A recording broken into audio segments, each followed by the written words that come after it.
I'm here at SLAS2016 on the InSphero booth, and I'm here with Randy. Hey Randy. How you doing? Yeah, really good. Well, thanks for the opportunity to come over. Really appreciate that. Yeah, we're glad to have you. Excellent. Thank you very much. Well, just wondered if you can jump in straight away and tell us a little bit about what you're showcasing here.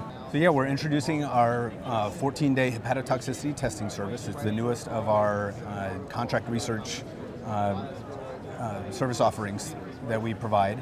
And it allows customers to test drug-induced liver injury in our 3D Insight human liver microtissues.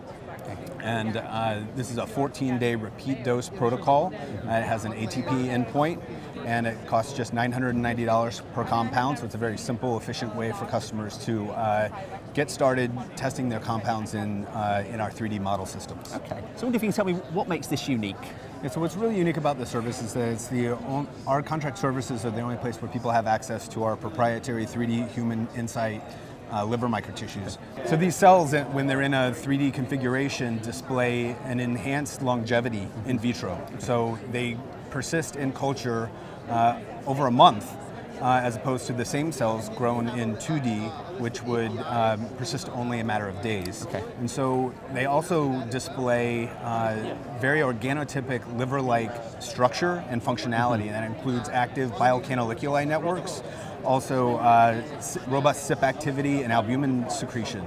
So these are, this makes it a very robust model for people to test in, and it allows us to do prolonged testing at lower doses that might show an effect than what you would see in a more acute setting.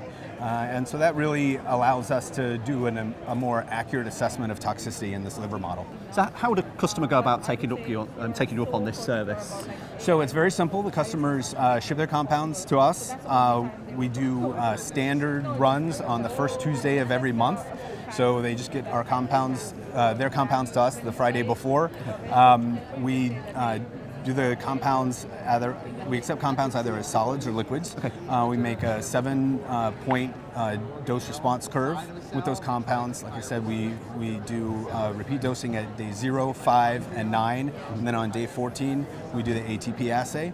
And we use that to generate an IC50 curve. We return that value along with negative and positive controls. And finally, for people looking for more information, where would they go? Absolutely, you can learn more about that from many of our 3D experts. You can contact them on our website at InSphero.com. We also have a special website for this specific 14-day hepatotoxicity testing service at InSphero.com/14 days. Excellent. Well, thank you very much for your time, Randy. Thanks. Thank you. Appreciate it.